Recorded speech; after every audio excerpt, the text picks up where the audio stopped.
3살 된 딸 서연이가 아빠한테 혼나고 5살 언니한테 와서 울면서 말했다는 거예요. 아빠는 나쁜 놈이야.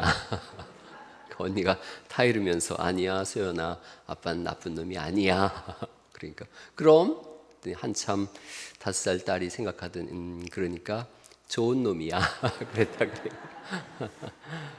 본문에는 나쁜 놈들과 좋은 분이 나옵니다. 본문은 유월절 양 되신 예수님께서 예루살렘에 입성하시는 그 기록이에요. 내용은 이런 겁니다. 예수님께서 예루살렘에 입성하시면서 베다니 시몬의 집에서 식사를 하세요. 베다니 시몬은 나병 환자였는데 지금은 이제 나병 환자가 아니에요. 베다니 시몬의 집에서 식사를 하시는데 식사 초대를 누가 한 거냐면 나사로와 마리아와 마르다, 이 3남매가 예수님을 초청했는데 자기 집이 아무래도 좀 그러니까 베다니 시몬의 집에서 식사를 준비하는 거예요. 그리고 마리아가 그 식사 도중에 예수님의 다리에 발에다가 향유를 붓습니다. 나드를 붓어요. 나드, 향유라고 하는데 이걸 보면서 제자들이 마리아를 비난합니다. 왜 이걸 허비하느냐 그러고 예수님은 그런 마리아를 칭찬하세요. 이 내용이 이제 오늘 이 14장에 있는 전체적인 내용들인데 여기에는 굉장히 중요한 두 가지 문학적 기법이 숨겨져 있어요. 이스라엘 유대 사람들이 쓰는 문학적 기법인데 가장 중요한 것을 가운데 두기 때문에, 그리고 위아래로 동일한 내용을 두고 가운데 가장 중요한 것을 둔다 그래서 이걸 샌드위치 기법이라 그래요. 샌드위치 기법이라 그래서 그런 기법이 오늘 본문엔 두 가지 아주 중요한 기법이 쓰여져 있어요. 먼저 이렇게 표를 한번 보시면 1절에 유월절이 다가오거든요. 그 PPT 한번 그렇죠. 이중 샌드위치 구조라고 하는데 1절에는 유월절이 다가오고 있고, 그리고 1절 이하에서 2절까지는 대제사장이 예수님을 어떻게 죽일까 이걸 계획을 하고 있습니다. 그리고 3절부터 9절에는 한 여인이 예수님을 죽음을 준비하고 있고, 그리고 대제사장이 예수님을 죽일 계획과 동일한 선상에서 유다가 대제사장들과 타협해서 계획에 동참하는 내용이 나옵니다. 그리고 처음에 이제 A1이라고 하는 부분에 유월절이 다가오는 것처럼 A2에는 유월절을 준비하는 내용으로, 그러니까 맨 위에는 유월절이 두 개가 있고 가운데는 예수님을 죽일 계획들이 있고 한 중심에는 한 여인이 예수님을 죽음을 준비하는 그런 내용이에요. 그러니까 가운데 있는 저 C라고 써있는 저 부분이 가장 중요한 부분이기 때문에 저길 한 가운데 놓고 머리와 밑부분에서 머리 수미 상관법이라고도 해요. 그리고 샌드위치 기법이라고도 하는데 저렇게 머리와 꼬리 부분에 그런 배경들을 쭉 설명해 놓는 거예요. 그럼 이 첫 번째 샌드위치 구조가 어떤 거냐면 처음에 유월절이 다가오고 있어요. 그리고 12절에서 16절까지는 유월절을 준비하거든요. 가장 안에는 예수님의 죽음이 있으니까 유월절 양 대신 예수님의 죽음이에요. 그러니까 맨 위에 유월절, 맨 밑에 유월절. 유월절의 가장 중요한 행사는 양을 잡는 거거든요. 양 대신 예수님 이렇게 되어지는 거예요. 그러니까 지금 요 14장 쪽엔 이 속에는 아주 중요한 유월절이라고 하는 머리와 꼬리 부분에 유월절을 두고 있고 한가운데 유월절 양 대신 예수님. 이스라엘 사람들은 양을 유월절에 잡는 걸 굉장히 중요시 여겼어요. 이 양을 잡을 때 자기들이 1년간 지은 모든 죄가 다 깨끗함을 얻는다라고 하는 유월절 양을 잡는 의식이 있었어요. 그렇게 해서 양을 각 가정마다 한 마리씩을 잡고 그리고 피를 뿌리고 이 내 죄가 사해졌노라고 대제사장이 선포하는 거죠. 자, 유월절 양인데 근데 히브리서는 10장 4절에 우리 이렇게 말씀하세요. 황소와 염소의 피가 능히 죄를 없이 하지 못하겠다. 그러니까 1년에 한 번씩 양 잡는 것은 이건 그림자라는 거예요. 예표라고도 해요. 예표론, 그림자론. 장차 오셔서 우리의 죄를 다 씻을 예수님에 대한 그림자라는 거예요. 그리고 진짜이신 예수님이 오셔서 양 대신 직접 죽으심을 인해서 우리의 모든 죄를 다 용서하시고 구원하신다라고 하는 그림자예요. 이건 그림자고 예표예요. 그리고 진짜 양으로 오셔서 우리를 죽으시는 분은 예수님이시다 이렇게 말씀하는 거예요. 그래서 히브리서 10장 19절에는 이 모든 사건을 가지고 이렇게 표현하고 있어요. 그러므로 형제들아 우리가 예수의 피를 힘입어 성소에 들어갈 담력을 얻었나니.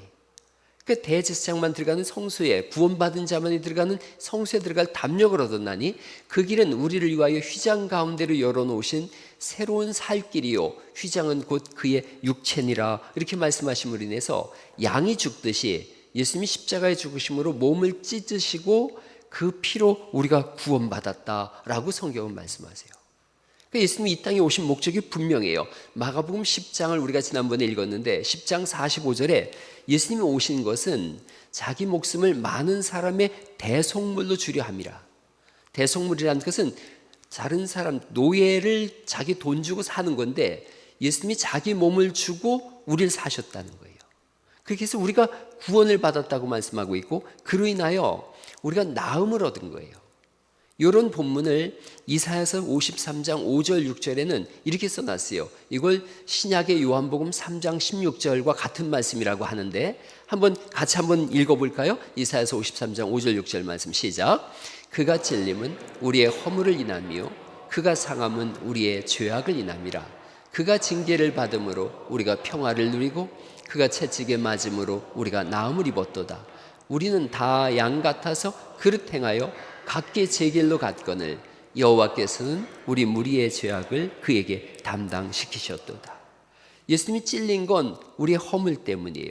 예수님 상하신 건 우리의 죄악 때문이에요. 예수님이 그래서 징계를 받음으로 우리가 평화를 누리고 예수님 채찍에 맞음으로 우리가 나음을 입었어요.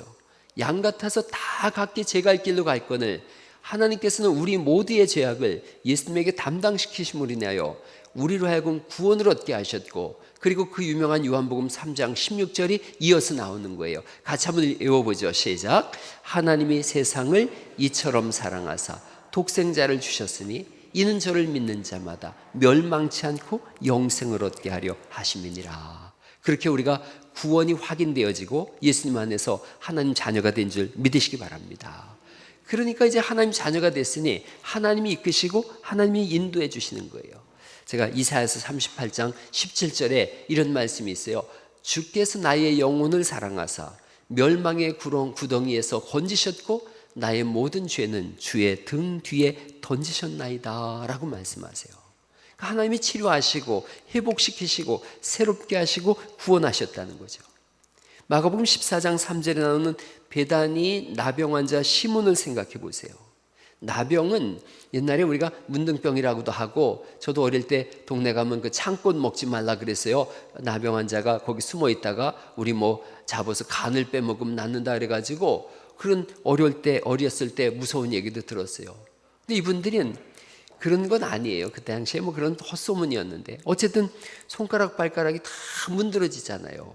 가려워서 이렇게 긁다 보면 손이 툭 빠지기도 하고 코가 빠지고 귀를 이렇게 다보면 귀가 빠지기도 하고 온몸에 고름이 잔뜩 나고요. 머리털도 다 빠지고. 그래서 유대의 사람들은 어떻게 생각했냐면 나병 환자는 저주받은 사람이라고 생각을 한 거예요.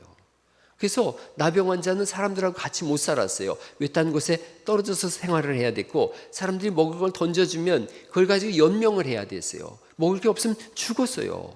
마을에 살 수 없었는데 지금 예수님이 나병 환자 시몬의 집에서 먹고 계시거든요. 식사하고 계시거든요. 그 말씀은 완전한 치유가 일어났다는 거예요. 레이기에 보면 그가 고침을 받으면 제사장한테 가서 몸을 보이고 제사장이 다 낫네 그럼 다시 합류할 수 있었는데 예수님이 고치신 것이죠.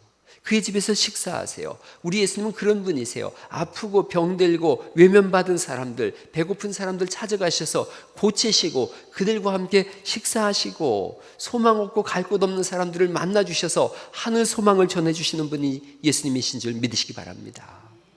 예수님은 그런 사람들의 친구예요. 가족이에요. 그리고 구원자예요.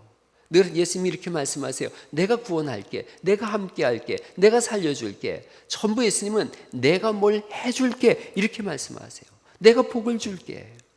나병 환자 같으면 어떻게 하시겠어요? 병들고 아프고 가난한 걸요. 사람들이 다 외면하고 밖에 버림받았는데 예수님 찾아가세요. 사랑하고 고치시고 회복시키세요. 그래서 거기가 하나님 나라인 줄 믿으시기 바랍니다. 찬송 중에 그런 찬양이 있어요. 주님이여 이 손을 꼭 잡고 가소서 약하고 피곤한 이 몸을 폭풍의 흑암 속 해치사 빛으로 손잡고 날 인도하소서. 2절은 이렇게 되어져요. 인생이 힘들고 고난이 겹칠 때 주님이여 날 도와주소서 외치는 이 소리 귀 기울이시사 손잡고 날 인도하소서. 걱정하지 마세요. 예수님이 우리가 손잡은 게 아니라 예수님이 우리의 손을 붙잡고 계심을 믿으시기 바랍니다. 그 손을 붙잡고 천국까지 인도하세요. 그러면서 말씀하세요. 두려워하지 말라고, 염려하지 말라고. 죄로 인해서 무너졌어요. 파멸된 삶이라도 주님 앞에 나오면 다시 주님이 회복시키시고 살 길을 열어주시는 줄 믿으시기 바랍니다. 그래서 우리로 하여금 이렇게 거듭난 사람들, 이제 더 이상 죄에 머물러 있지 말고 예수님의 이름을 부여잡고 새로운 삶을 시작하라고 말씀하시는 줄 믿으시기 바랍니다. 이런 자리 속에, 이 베다니 시몬의 집에서 식사하는 이 자리 속에 한 여자분이 나와요. 그리고 두 번째 샌드위치 구조가 다시 펼쳐집니다. 다시 한번 보실까요? 저 샌드위치 구조가 이렇게 되어져 있다 그랬어요. 6월절 맨 A와 A-는 6월절 양이에요. 그리고 한가운데 예수님의 죽음을 준비하고 있어요. 6월절 양이 예수님이시구나를 한눈에 보여주고 있고, 두 번째는 이 부분이에요. 1절 이하부터 2절까지가 이렇게 돼 있어요. 2절 제가 읽어볼게요. 1절 2절. 이틀이 지나면 6월절과 무교절이라 대제사장과 서기관들이 예수를 흉계로 잡아 죽일 방도를 구하고 있어요. 그런 반면에 10절과 11절에는 12 중에 하나인 가룟 유다가 예수를 넘겨주려고 대제사장들에게로 가고 있어요. 그러니까 한 중간에 예수님을 죽이려는 사람이 있고, 그 핵심 속에 가운데는 한 여인은 예수님의 죽음을 준비해 주고 있어요. 여러분, 이게 이런 그림이에요. 예수님을 죽이려는 자와 팔려는 자들이 한쪽 편을 가지고 있고, 다른 쪽에는 예수님에게 가장 귀한 것을 드리는 여인의 모습이 여기 있어요. 그러니까 샌드위치 구조라 그랬잖아요. 대제사장들이 예수님 죽일 계획 세우고 있고, 이쪽엔 가룟 유다가 예수님 함께해서 팔아먹을 생각하고 있고, 그 중심에 한 여자분이 예수님의 머리에 향유를 부어요. 어떤 부분에는 머리에 부었다 그러고 다른 부분에 발에 부었다 이렇게 말씀하고 있거든요. 근데 이 향유 나드를 부었는데, 나드가 가격을 보니까 300데나리온이래요. 마가가 나드라고 이렇게 썼는데, 나드를 찾아봤더니 나르도스타키스 자타만시라고 불리는 그런 향나무 뿌리에서 추출된 액이래요. 굉장히 비쌌다 그래요. 히말라야 산맥이나 인도에서 재배가 되어졌는데, 귀한 손님이 오면 최고의 존경을 표하는 의미로 그의 머리에다가 이렇게 부어주거나 발에다 부어줬다 그래요. 수입품이에요. 극상품이에요. 300데나리온이라는 가격을 생각해 보시면 한 데나리온은 하루 노동자의 품삯이에요. 그러니까 그냥 쉽게 10만 원을 잡아보면 300데나리온이니까 3천만 원이에요. 이것을 깨뜨려서 예수님에게 부었다라고 말씀하고 있어요. 깨뜨렸다라는 것이 저게 옥합인데, 저건 뚜껑을 열었다라는 의미도 같이 쓰이고 있으니까 아마 이렇게 뚜껑을 열어서 하나는 예수님의 머리에 이렇게 부어드리고 다른 하나는 예수님의 발에 붓고 자기 머리로 발을 씻겨드렸다. 이게 우리가 생각할 때는 이게 좀 외설적이지 않나라고 하지만, 유대인들의 이 풍속에 의하면 최고의 존경을 표하고 있는 거예요. 자, 예수님께 이런 상황인데 4절을 한번 다시 읽어볼까요? 4절 말씀 같이 읽어보죠. 시작. 어떤 사람들이 화를 내어 서로 말하되 어찌하여 이 향유를 허비하는가, 이렇게 말씀하고 있어요. 어떤 사람들은 요한복음 12장에 보면 아예 이름을 적시해놨는데 가룟 유다라고 써놨어요. 아마 마태복음과 마가복음에는 이름을 안 써놓은 이유가 이 당시 예수님 믿는 사람들을 박해하고 죽이던 때니까 익명성을 보장하기 위해서 이름을 안 써놓은 것 같아요. 그래서 요한복음에는 가룟 유다, 그리고 이 여자는 마리아 이렇게 써놨어요. 마리아가 그 일을 했어요. 그런데 여러분, 3천만 원을 일시에 허비했어요. 낭비했어요. 그러니까 이분들의 말이 이 4절에는 왜 허비하느냐, 그리고 5절에 보면 이 향유를 300데나리온 이상에 팔아 가난한 자들에게 줄 수 있었겠도다 하며 그 여자를 책망하는지라. 이들의 말은 사실일 수 있어요. 그리고 지극히 상식적이죠. 상식적이에요. 아니 3천만 원을 일시에 허비해버리다니, 낭비해버리다니, 이 가난한 사람한테 이거 부어주면 이 얼마나 많은 사람한테 혜택이 돌아가는데. 여러분, 그런데 생각해 보세요. 신앙은 사실 상식을 뛰어넘습니다. 그리고 사랑은 상식으로, 논리로 표현할 길이 없어요. 이해가 안 되는 부분이에요. 상식으로, 논리로 이게 안 돼요. 라면 음악회 할 때 한 분이 그런 질문을 했어요. 우리 교회 성도님들은 이해를 해서 안 하는데 거기 참가한 분이 이거 준비하는데 얼마 정도 들어요? 그래서 한 800만 원 들어요. 그래서 라면 이렇게 모으면 얼마 들어요? 900에서 1000만 원 정도 나와요. 그러면 그렇게 합쳐서 도우면 좋지 않을까요? 이거 너무 인력 낭비 아닌가요? 그래서 제가 그분한테 그런 이야기를 해드렸어요. 이거 준비하는데 6개월 정도 소요되는데요. 그때 아이들 간식이랑 이런 거 드는 것이 한 300만 원 듭니다. 그런데 많은 분들이 그걸 후원해 주시는데요. 그 6개월 동안 음악을 전공한 사람들이 비전공자들에게 무료로 이걸 가르쳐 주고 있어요. 이거 돈으로 환산할 수 없지요. 그리고 이렇게 오신 분들이 라면 5봉씩 사랑을 가지고 품고 오고 있어요. 이거 돈으로 환산할 수 없죠. 오신 분들에게 풍요로운 음악을 들려주고 있어요. 돈으로 환산할 수 없죠. 그리고 그 라면이 이렇게 이웃들한테 사랑으로 공급되어져 가고 있어요. 그때 그분이 얘기하더라고요. 돈으로 환산할 수 없죠. 그래서 서로 그렇게 맞장구를 쳤어요. 아이들에게 음악을 들려주고 음악을 알려주고 그리고 이웃 사랑하는 마음을 심어주고 있어요. 그랬더니 그분이 또 얘기하더라고요. 그렇죠. 돈으로 환산할 수 없죠. 그래서 이거 하는 거예요. 이러면 지금 마리아가 예수님을 사랑하는 마음으로 이걸 하고 있어요. 그런데 사랑이 없는 사람은 이걸 이해할 수 없는 거예요. 가룟 유다라고 요한복음 12장엔 적시하고 있어요. 가룟 유다는 궁극적으로 예수님에 대한 사랑이 없었던 거예요. 그러니까 이분의 눈에는 이게 낭비예요. 허비예요. 가룟 유다가 돈꾀를 맡았다 그랬어요. 머리가 비상한 사람 같아요. 금방 계산 나오잖아요. 300데나리온, 5,000명을 먹일 때도 200데나리온밖에 안 들었는데 300데나리온이라고 엄청난 돈인데 이렇게 흘러갔는데 이 마리아의 마음속에 있는 신앙과 주님을 향한 헌신과 사랑은 이해가 되지 않았던 거예요. 교회 사역도 마찬가지예요. 상식을 외치는 건 나쁜 것은 아니에요. 그러나 교회 안에서 이건 좋은 것도 아니에요. 예수님이 이 가룟 유다를 향해서 아무 말씀도 안 하세요. 칭찬도 없으세요. 교회는 상식적이어야 돼요. 그러나 이렇게 상식으로 이루어지는 것은 아니에요. 가정을 생각해 보세요. 가정은 상식적이어야 돼요. 그러나 상식만으로 이루어지는 건 아니에요. 가정은 사랑으로 이루어지죠. 그리고 사랑은 상식을 초월해요. 교회가 그렇습니다. 이 가룟 유다는 예수님을 사랑해 본 적이 없어요. 라비어라고 외칠 뿐이지 예수님을 향해서 주여라고 고백해 본 적이 없어요. 그러니까 3천만 원 허비했다. 가난한 자들에게 줄 수 있었는데라고 외치고 있어요. 그런데 여러분, 마리아는 알고 있어요. 가장 온 우주에서 가난한 분이 누군지 아세요? 예수님이세요. 예수님이 이 땅에 오셨는데 머리 둘 곳이 없었다 그러셨어요. 먹을 것이 없으니까 무화과 나무 열매를 베다니에서 벳베가까지 무화과 열매가 조그마한 거 하나 없나? 이걸 찾으러 다니세요. 예수님과 함께한 제자들이 먹을 게 없어서 곡식을 비벼가지고 그걸 먹었어요. 다르게 생각해 보세요. 예수님은 온 천지 만물을 다 지으신 분이신걸요.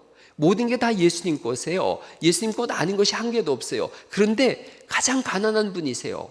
고린도후서 8장 9절에 이렇게 말씀하세요. 우리 주 예수 그리스도의 은혜를 너희가 알거니와 부유하신 자로서, 이 부유하다는 뜻은 모든 걸 다 가졌다는 뜻이에요. 그런데 너희를 위하여 가난하게 되심은 그의 가난함을 인하여 너희로 부유케 하려 하심이니라. 예수님은 우리를 사랑하셨어요. 그러니까 사랑하면 어떻게 되나? 주고 싶은 거예요. 다 주신 거예요. 이 온 세상, 온 우주를 다 주시고 천국을 다 주시고 심지어 자신의 생명까지 주세요. 이 사랑은 상식을 초월합니다. 사랑은 되게 맹목적이에요. 사랑을 모르는 사람은 불평하고 불만하고 원망하고 살아요. 사랑하는 사람은 자신이 한 일에 대해서 원망이 없어요. 사랑하는 그 한 가지로 기뻐해요. 낭비라고 생각하지 않아요. 이걸 드림으로 인해서 얼마나 좋아하는데요. 여러분 그런 거 봤어요? 얼마 전에 어떤 드라마 봤는데 그 자기가 좋아하는 자기 아내 된 여자분이 폐가 없는 거예요. 그러니까 자기 폐를 잘라서 주겠다고 하는데 두 사람이 폐를 공유해야 한 사람을 치료할 수 있더라고요. 그런데 그 한 사람이 갑자기 공여를 안 하겠다고 해요. 그러니까 이분이 애걸복걸해요. 나 죽어도 괜찮으니까 내 폐를 잘라서 내 아내한테 주라고. 그래서 그가 살고 내가 죽어도 괜찮다는 거예요. 여러분, 그게 사랑이에요. 사랑은 사랑하는 그 한 가지만 바라보고 있지 계산하지 않습니다. 이기적이지도 않고요, 계산적이지도 않아요. 우리가 잘 아는 유치한의 행복이라고 하는 시가 있잖아요. 사랑하는 것은 사랑받는 것보다 행복하나니라. 오늘도 나는 에메랄드빛 하늘이 훤히 내다비는 우체국 창문 앞에 와서 너에게 편지를 쓴다. 오늘도 나는 너에게 편지를 쓰나니 그리운 이여 그러면 안녕. 설령 이것이 이 세상 마지막 인사가 될지라도 사랑하였으므로 나는 진정 행복하였느라. 그냥 사랑 그 자체만 보고 있는 거예요.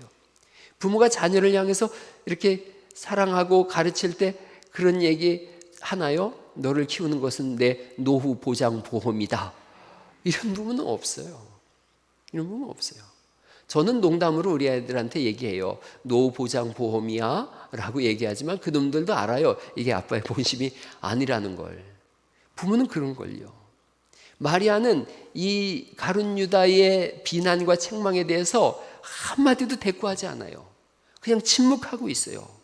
이 여자분이 그런 거예요. 예수님 사랑하는 그 사랑 한 가지면 나는 만족하고 행복하다. 내가 예수님 사랑해서 드렸는데 온 사람들이 비난한들 뭔 의미가 있나? 내가 예수님 사랑하는 그 한 가지면 됐지. 비난하는 사람은 이해하지 못하고 비난과 불평을 멈추질 않습니다. 그러나 드리는 사람은 말이 없어요. 얼마 전에 익산의 한 교회 장로님이 30억 원을 헌금했다 그러더라고요. 30원 아니고 30억 원이요. 30억 원. 그런데 그 아들 장로님도 그런 일을 했대요. 제가 뭐 돈을 많이 냈다 그래서 얘기하는 게 아니라 되게 훌륭한 가문이구나. 이러면 돈을 그 30억 원을 냈는데 그런 거액을 잡음 없이 드렸다는 게 되게 훌륭했던 거예요. 되게 부러웠던 거예요. 자식들이 뭐라고 얘기하겠어요? 아니 아버지 그거 그럼 우리는 이렇게 나올 수 있는데 가족들이 다 그게 옳지요라고 했다는 거예요. 여러분 생각해 보세요. 사람들이 자기 자녀들에게는 투자를 하는데 비상식적으로 투자합니다. 또 사업을 할 때도 무리해서 비상식적으로 투자를 해요. 그러면서 그렇게 투자하는 것에 대해서 다 당연하다고 생각해요. 그런데 예수님께 드리는 건 이상하게 비상식적이라고 자꾸 얘기를 해요. 어떤 사람이 논을 팔아서 주님께 드렸다 그래 보세요. 그러면 참 미쳤구만 이렇게 생각하지 않아요? 논을 팔아서 자식을 공부시켰다 그러면 참 좋은 부모네라고 하는데 논을 팔아서 하나님께 드렸다 그러면 미쳤구만 그래요. 그러니까 하나님 나라에 대해서 눈뜨지 못하면 비상식이 상식이 되어지거나 상식이 비상식이 되는 이게 바뀌어지게 되어져요. 여러분 이런 설교를 들으면서 또 이것도 추수감사절 가까우니까 돈 내라고 하는 설교인가? 그 색안경으로 끼고 듣지 말아보세요. 한번 잘 생각해 보세요. 짐 엘리엇이라고 하는 청년이 있었어요. 남미 에콰도르에 가서 선교를 해야 되겠다 생각하고 준비를 했어요. 그 5명의 청년들이 선교 단체를 꾸려가지고 남미 에콰도르의 와다니 부족한테 가서 예수님을 전하려고 들어갔어요. 복음을 전한 지 5일 만에 이분들이 창에 맞아 죽었어요. 그들의 손엔 총이 들려 있었는데 한 번도 총을 쏘지 않았다 그래요.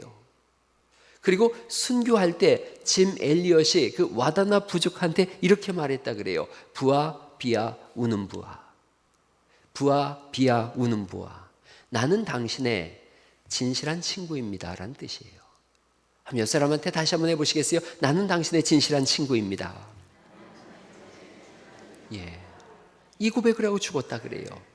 5년 후에 이들이 죽은 5년 뒤에 5명의 순교한 선교사님들의 아내들과 아이들이 준비를 해서 다시 이 남편들이 순교한 와다니 부족을 찾아갔어요. 이 와다니 부족에 룰이 하나 있는데 여자와 아이들은 죽이지 않는 거예요. 가서 이들이 복음을 전하니까 당신들은 누구냐고 물은 거예요. 5년 전에 당신들이 죽인 남자들의 부인들이라고. 이 부족이 복음화가 되어졌어요.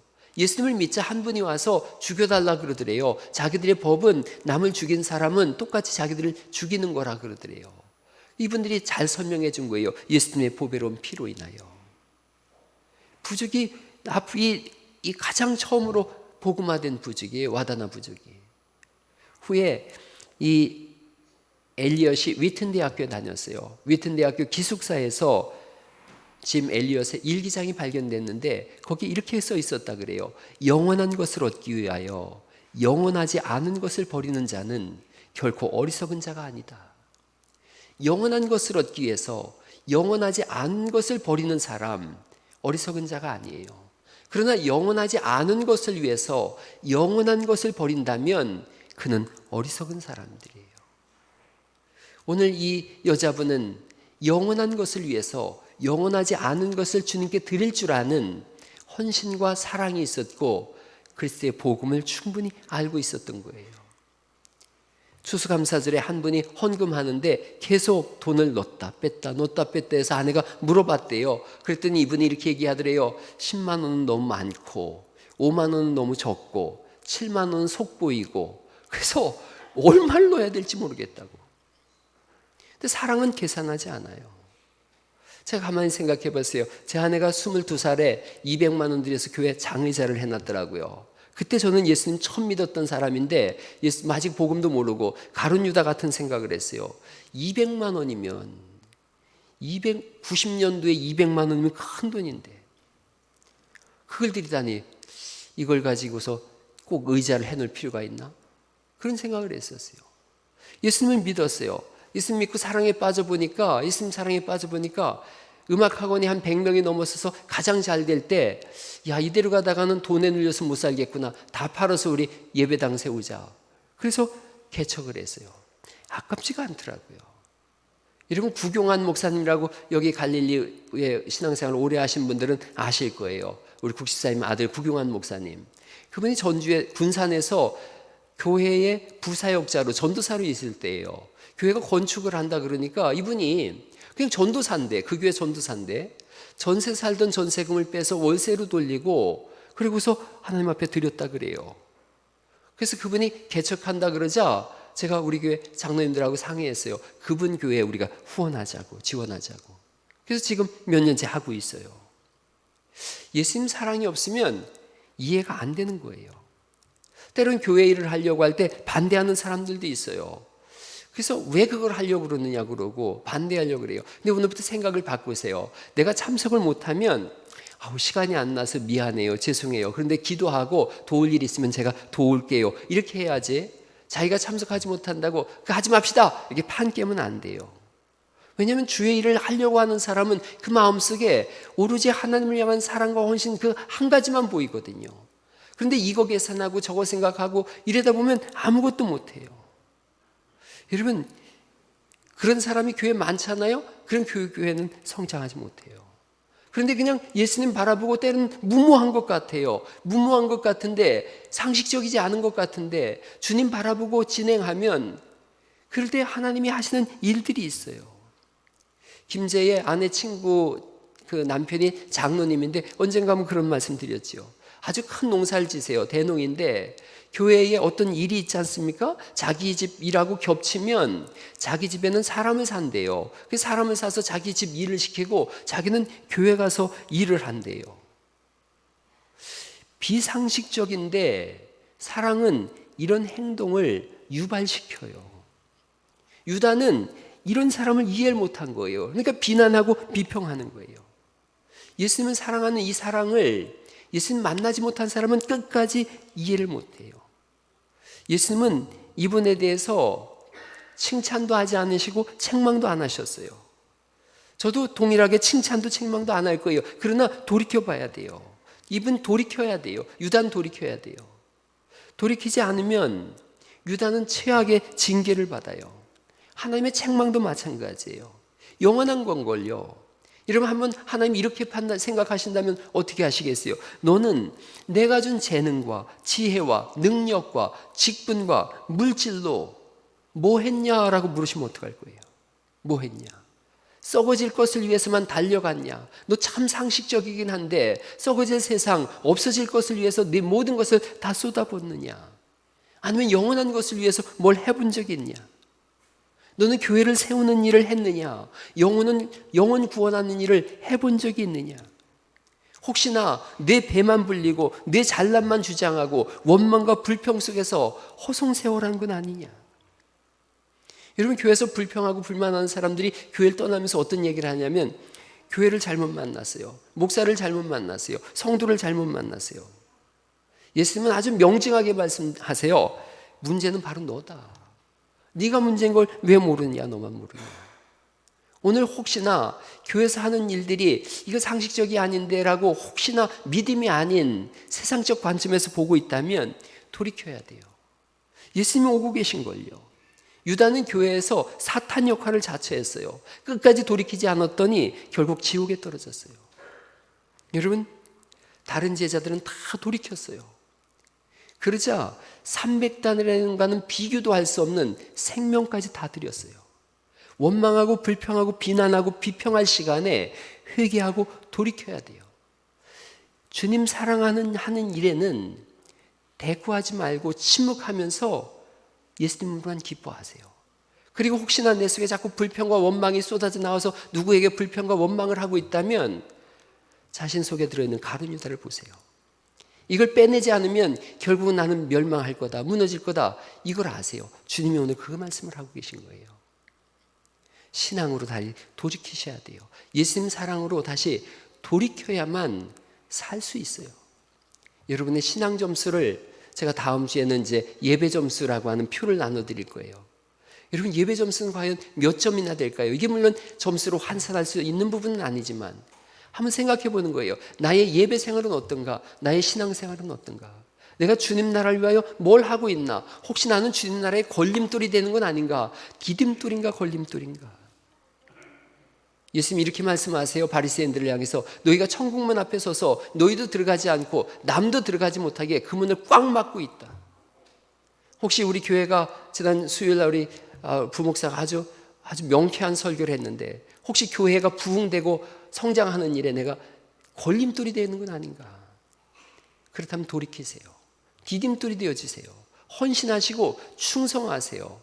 그래서 여러분이 드리는 그 하나님을 향한 사랑과 헌신이 때로는 비상식적일지 몰라도 그러나 그 속에 내가 주님을 향한 사랑과 헌신이 있음을 인하여 나는 그 한 가지로 행복합니다. 그 고백이 터져나와야 돼요. 그리고 헌신하고 충성할 때 들려오는 비난과 비평에 대해서 무너지지 마세요. 그건 당연히 있는 거예요. 어느 곳이든 가룟 유다는 있는 거예요. 지난 목요일 날 한재용 목사님이 와서 명품 독서 특강을 했는데 그분의 책을 한번 읽어봤어요. 그분의 책 중에 이런 내용이 나오더라고요. 임진왜란 때 성웅 이순신 난중일기를 썼어요. 난중일기에는 5만 가지 소소한 얘기까지 다 써놨어요. 사람 이름도 아주 종들까지 다 기록을 해놨어요. 그럼에도 불구하고 자신이 누명을 쓰고 고문을 당하고 백의 종군이 되어지고 명예가 완전히 짓밟혔던 그 사건에 대해서는 단 한 글자도 적지 않았다는 거예요. 한마디도 간신들과 선조 임금에 대한 말은 단 하나도 서운했네, 속상했네, 누명 썼네 한마디도 기록하지 않았대요. 오직 나라를 사랑하고 백성을 사랑하기에 억울해도 누명을 써도 치욕을 당해도 침묵하고 묵묵히 그 길을 걸어갔다는 거예요. 그 침묵이 이뤄낸 승리가 명량해전이라는 거예요. 동일해요. 예수님도 십자가에서 마가복음 15장 5절에 보면 침묵하세요. 배신한 제자들이 있어요. 도망친 제자들이 있어요. 자기를 팔아먹은 제자도 있는 걸요. 그런데 예수님 부활하셔서 제자들을 만나셔서 음식을 만들어 놓고 와서 먹으라. 먹으시는데 한마디도 책망하지 않으세요. 침묵하시는 후에 끝에 뭐라고 말씀하세요? 나 사랑하니? 나 사랑하니? 나 사랑하니? 이거 물으시고 내 양을 먹이라, 내 양을 치라. 더 큰 사명을 불어넣어 주세요. 사랑하시는 그 한 가지로 예수님 족하셨던 거예요. 내가 너 사랑하는데 그 뭐가 더 필요하냐? 여러분, 자식들한테 뒤통수 맞는 부모가 한둘이겠어요? 그런데 그렇게 안 아프하잖아요, 부모는. 왜냐? 사랑하는데 뭐. 그래서 침묵하는 거예요. 어디 가서 자식이 이렇게 못된 놈이라고 막 떠드는 부모 없어요. 사랑하니까 침묵하는 걸요. 제가 저번에 중국 당나라 시인 백거이 시의 그 비파행이라고 하는 시를 한번 읽은 적이 있어요. 그 시에 이런 제목이 나오더라고요. 이 순간 소리 없음이 세상의 모든 소리를 이기네. 차시, 무성, 소리 없음이 승, 유성. 이 시간에 소리 없음이 세상의 모든 소리를 이기네. 침묵이 지금 그 사랑을 말하고 있어요. 마리아가 지금 침묵하고 있거든요. 주님 사랑하는 그 한 가지면 족합니다. 이러면 혹시 우리 중에 주님 사랑하다가 주님 일하다가 상처받고 멈췄었다면 다시 시작하세요. 처음부터 그 일을 한 동기가 뭐예요? 예수님 사랑 그거 하나지 않습니까? 그거면 됐지 뭘 더 바래요? 내 명예는요, 내 자존심은요. 이러면 우리가 그 찬송 부르잖아요. 나 같은 죄인이 용서함 받아서 주 앞에 서기는. 나 같은 죄인이라고 찬송하면서 뭔 명예를 따지고 자존심을 따져요? 죄인 중에 괴수인데요. 죄인 중에 괴수가 무슨 명예가 있고 무슨 자존심이 있어요? 우리는 예수님이 가장 소중하고 함께 신앙생활하는 여러분이 소중하고 이 교회가 소중한 줄 믿으시기 바랍니다. 그래서 예수님을 위해서라면, 교회 성도님들을 위해서라면 뭔들 못하겠어요. 모욕을 당하기도 하고 짓밟힘을 당하기도 하고 자존심이 좀 무너져도 예수님 사랑하는 과정 속에서 일어난 일이니까 그 한 가지로 충분한 거예요. 다시 시작하세요. 제가 우리 교회 다 존경하고 다 사랑하지만 우리 송순예 권사님을 제가 정말 존경하고 사랑해요. 이런 송순예 권사님이 그 학교를 못 다니셨어요. 그래서 글을 모르셨는데 성경이 들려오니까 성경을 쓰고 싶은 거예요. 해프대 종이에다가 성경을 따라 그렸다 그래요. 그러면서 글을 배우셨는데 이번에 우크렐레 반에 등록을 하셨어요. 아내가 어제 처음 듣는 얘기를 하는 거예요. 송순여님이 학교를 안 다니셔가지고 도레미파솔라시도를 배운 적이 없다고. 그래서 어제 도레미파솔까지 알려드렸대요.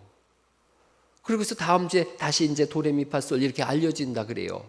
근데 저 연세에 도레미파솔을 배우는 거에 부끄러움 없이. 제가 아까 그런 얘기했어요.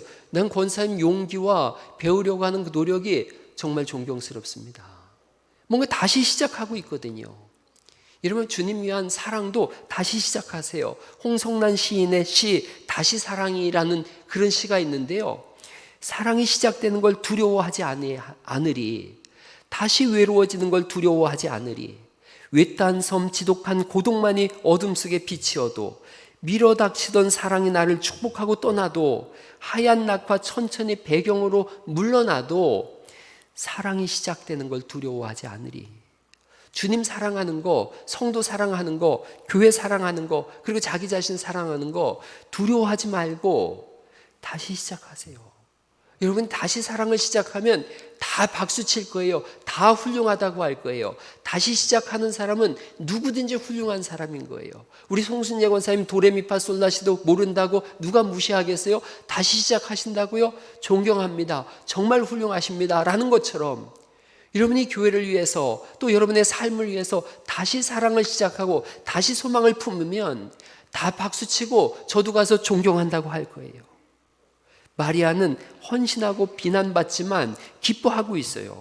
이 비상식적 상황에서 예수님도 마리아를 칭찬하세요.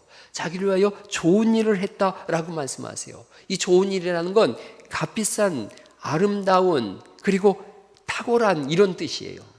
예수님도 잘했다라고 말씀하지 않고 좋은 일 했다. 왜 이런 일을 하셨는가? 이 여인은 왜 이런 일을 했나? 요한복음 12장 3절에 보면 이 여인의 오라비 나사로가 죽었다가 살았잖아요. 자기 오빠가 예수님 믿고 죽었다가 살았어요. 죽은 오빠를 살려준 걸요. 뭘 못 드리겠어요? 동일하게 내 영혼을 구원하신 걸요.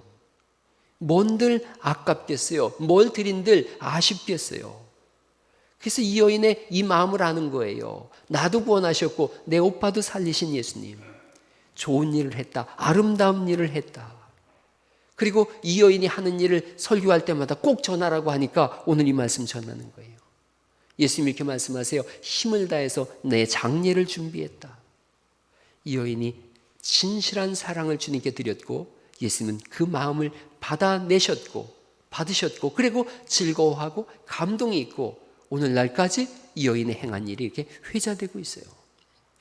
말씀 한번 마치려고 그래요. 오래전에 가난한 집에 두 아이가 있었어요. 버스를 못 타고 늘 걸어 다니는 거예요.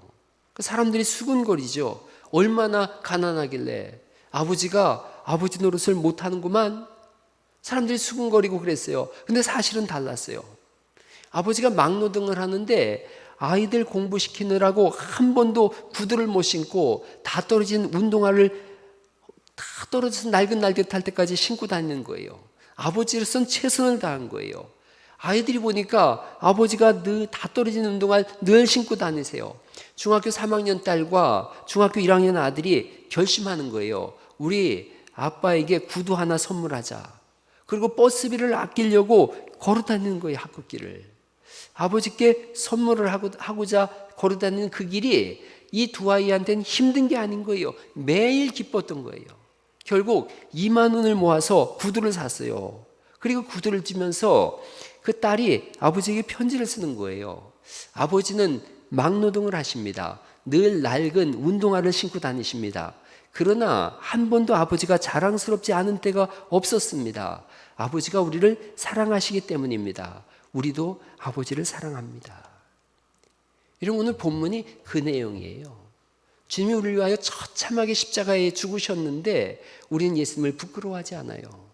예수님의 십자가를 부끄러워하지 않아요. 그리고 나의 헌신과 나의 주님을 향한 충성도 하나님 앞에 감사함이 되어져요. 누가 비난을 해도 그거에 인해서 무너지지 않아요. 주님께 드린 그 한 가지로 인하여 감사하기 때문에 그래요. 이중 샌드위치 구조를 봤어요. 맨 윗부분에 6월절 부분이 있어요. 아, 예수님이 한가운데 6월절 양으로 죽으시는구나. 그리고 예수님을 죽일 계획을 세운 사람들이 있는가 하면 예수님의 장례를 위하여 300데나리온을 아낌없이 드리는 여인이 있어요. 그래서 구원하시는 예수님과 헌신하는 성도, 이게 마가복음 14장의 사건이에요. 이것을 우리에게 가져오면 구원하시는 예수님과 오늘날 다시 헌신을 시작하는 저와 여러분이 여기에 있음을 믿습니다.